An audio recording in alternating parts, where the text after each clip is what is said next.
Welcome back to my channel. நம்ம இன்றைக்கி 4th class பார்க்க போகிறோம். இன்றைக்கி கர்ச்சீஃப் எப்படி நம்ம அடிக்கிறதுன்னு டீட்டெயிலாக பார்க்கலாம். என்னோடய சேனலை வந்து சப்ஸ்கிரைப் பண்ணி வச்சுக்கோங்க. வாங்க இப்போ நம்ம கர்ச்சீஃப் வந்து எப்படி அடிக்கிறதுன்னு நம்ம பார்க்கலாம். கர்ச்சீஃப் அடிக்கிறதுக்கு நான் துணியில் 11 இன்ச்சு அளந்து கட் பண்ணி வச்சுருக்கேன். எல்லா சைடுமே 11 இன்ச்சு நான் துணி கட் பண்ணி வச்சுருக்கேன். வாங்க இப்போ நம்ம இதை எப்படி மடித்து தைக்கிறதுன்னு நம்ம பார்க்கலாம். துணியை 2ஆக மடித்து தான் தைக்கணும். இதில் ஒரு மடிப்பு மடிச்சுட்டு இன்னொரு மடிப்பு மடித்து கரெக்டாக அந்த எட்ஜிலேயே தையல் போடணும். உங்களுக்கு தையல் தெரியணுன்றதுக்காக தான் நான் வந்து வேறு கலரில் வந்து நூல் கோத்துருக்கேன்.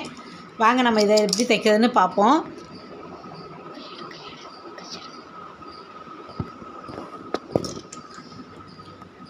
என் வீடியோ பிடிச்சிருந்துச்சுன்னா மறக்காமல் லைக் பண்ணுங்கள், ஷேர் பண்ணுங்கள், மறக்காமல் சப்ஸ்கிரைபும் பண்ணிக்கோங்க. இந்த கார்னர்லேயே நம்ம ஸ்லோவாக தைச்சிட்டு வரணும், நேராக தைக்கணும். அதுக்கு தான் நம்ம பேப்பரில் வந்து ஸ்ட்ரைட்டாக தைக்கிறதுக்கு நிறையா ப்ராக்டிஸ் பண்ணியிருக்கோம். அதனால் ஸ்லோவாக தைச்சிட்டு வாங்க. ஸ்டாலாக கார்னரில் கரெக்டாக தைக்கணும். நேராக தைச்சி வச்சுட்டு கொஞ்சம் நிறுத்திட்டு அடுத்த தடவை கொஞ்சோண்டு ஃபோல்டு பண்ணி அதையும் அப்படியே மடக்கி கையில் பிடிச்சிக்கோங்க. கையில் பிடிச்சிக்கிட்டு நேராக ஸ்ட்ரைட்டாக தைக்கிங்க. நல்ல ஓரத்தில் தைக்கணும். இதில் அடித்து பழகினீங்கன்னா தான் நம்ம வந்து சாரீ கூட எட்ஜ் அடிக்கிறதுக்கு நல்லா யூஸ்ஃபுல்லாக இருக்கும். இப்போ இன்னொரு சைடு, அடுத்த சைடு வந்து அதே மாதிரியே ஃபோல்டு பண்ணி கர்ச்சீஃப் வந்து அடிக்கணும். அதில் எட்ஜில் கரெக்டாக வச்சு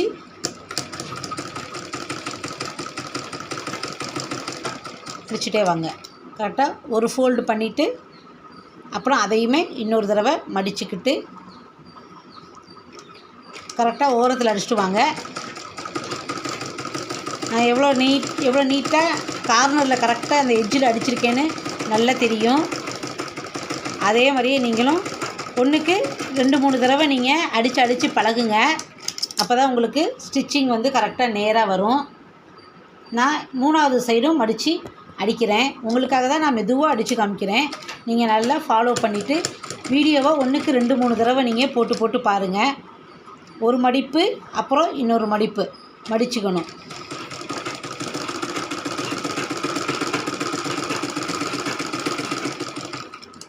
இதே மாதிரியே 4 சைடுமே நீங்கள் அடிச்சிட்டிங்கன்னா உங்களுக்கு கர்ச்சீஃப் வந்து ரெடி ஆகிடும்.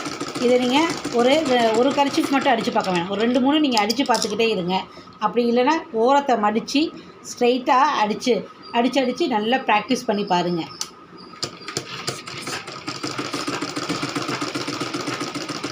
நான் அடிச்சிருக்கேன் தெரியுதா உங்களுக்கு? கரெக்டாக நூல் எட்ஜில் வந்து நான் 4 சைடு அடிச்சிருக்கேன். அடித்து முடிச்சுட்டு நான் அதுக்கப்புறம் காமிக்கிறேன் உங்களுக்கு. கர்ச்சீஃப் வந்து இப்போ 4 சைடுமே நம்ம அடிச்சிருக்கோம். இந்த கார்னரில் இந்த சைடு மடித்து அடிச்சிருக்கோம். இதே மாதிரி 4 சைடு மடித்து அடிச்சிருக்கோம். எவ்வளோ நீட்டாக அடிச்சிருக்கேன் பாருங்கள். இதே மாதிரியே நீங்களும் நீட்டாக அடிங்க. இந்த சைடும் பாருங்கள், அழகாக நமக்கு தையல் வந்து உங்களுக்கு கான்ட்ராஸ்ட்டாக தெரியணுன்றதுக்காக நான் வேறு கலரில் நூல் போட்டு உங்களுக்கு அடித்து காமிச்சிருக்கேன். இதே மாதிரியே நீங்களும் அடித்து நல்லா ப்ராக்டிஸ் பண்ணி பாருங்கள். அடுத்து இதுனா தேவைப்பட்டால் நான் இன்னொரு தடவை கூட நான் உங்களுக்கு அடித்து காமிக்கிறேன்.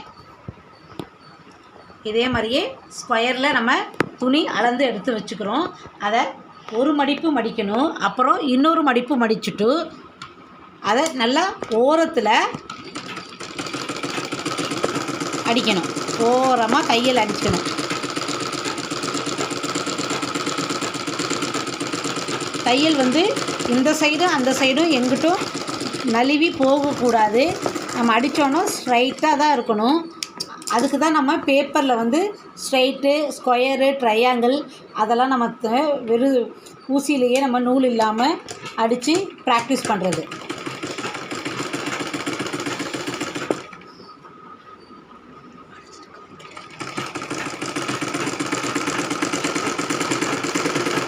அடிக்கிற மாதிரியே நீங்களும் 2வது தடவையும் அடிச்சிருக்கேன்.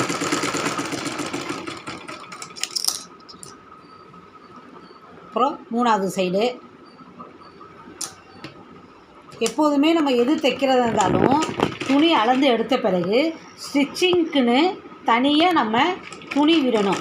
1/4 இன்ச்சு மடித்து தைக்கிறதா இருந்தால் 1/4 இன்ச்சும், 1/2 இன்ச்சு மடித்து தைக்கிறதா இருந்தால் 1/2 இன்ச்சும் நம்ம எக்ஸஸாக விடணும். இதுன்னு இல்லை, நமக்கு என்ன ட்ரெஸ் தைக்கிறதா இருந்தாலும் ஸ்டிச்சிங்க்குன்னு ஒரு 1/2 இன்ச் அல்லது 1/4 இன்ச்சு வந்து நம்ம அதுக்கு ஸ்டிச்சிங்க்காக நம்ம விடணும். நான் அதனால தான் இதில் இங்கிட்ட ஒரு 1/2 இன்ச்சு இங்கிட்ட ஒரு 1/2 இன்ச்சு தைச்சி முடித்து, இப்போ தைச்சி முடித்த பிறகு நான் 11 இன்ச்சு கர்ச்சீஃப் எடுத்துருந்தேன்ல, இப்போ இது தைச்சி முடித்த பிறகு கரெக்டாக எல்லா சைடும் 10 இன்ச்சில் வந்து கர்ச்சீஃப் வந்து நமக்கு வரும்.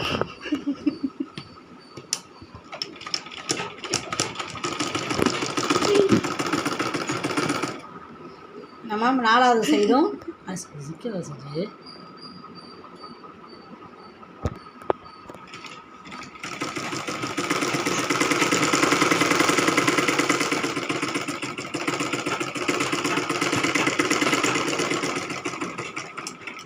நம்ம இப்போ அடித்து முடிச்சிட்டோம்.